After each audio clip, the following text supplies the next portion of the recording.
Soyez le bienvenu au journal d'émergence d'Abidjan.net.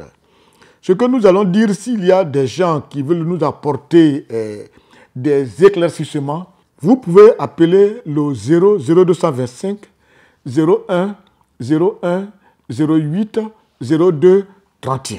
Je vais aujourd'hui parler un peu de l'actualité, ce qui fait la une ici en Côte d'Ivoire sur le plan politique, c'est-à-dire le dossier de Tidiane Thiam.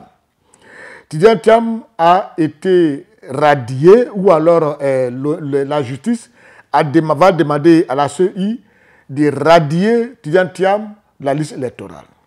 Donc, c'est ça crée des remue-ménages, des gens parlent, d'autres en parlent.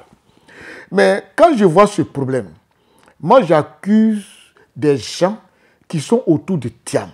Ceux-là même qui ont porté Tidiane Thiam à la tête du PDCI RDA. Oui, c'est eux que j'accuse. Et quand même, le PDCI est un grand parti. Il y a un conseil juridique. Un conseil juridique qui s'occupe de tout ce qui est loi au sein du PDCI RDA.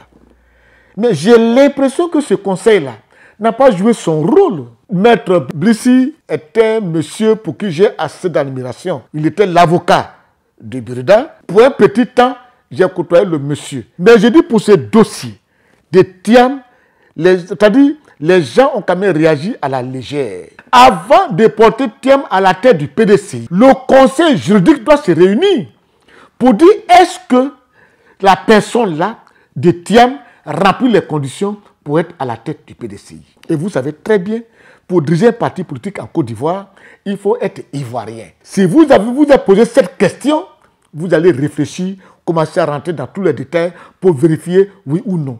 Vous n'avez pas fait ça. Vous voulez Thiam, sans analyse, vous portez Thiam à la tête du PDCI.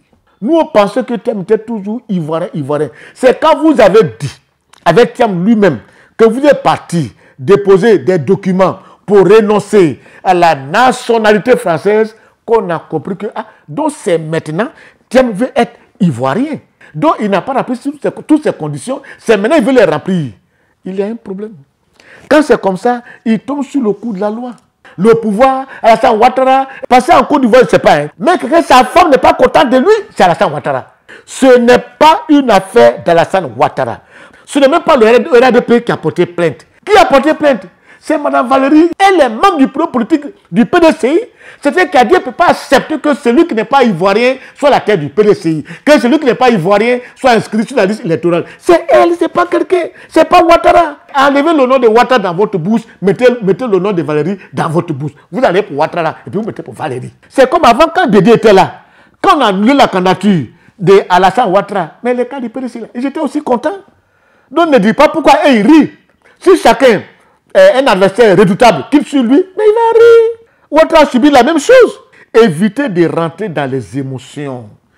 Asseyez-vous tranquillement. Mettez une commission stratégique en place et réfléchissez. C'est une question de stratégie. Ce n'est pas une question d'émotion à se réunir. On va faire ça. On fait ça avec qui et pourquoi? Vous voulez marcher là. Marcher par rapport à quoi? Si Thiam n'est pas candidat cette année, mais l'année prochaine, il peut être candidat. Les babos là, ils ont fait des années sans être candidat.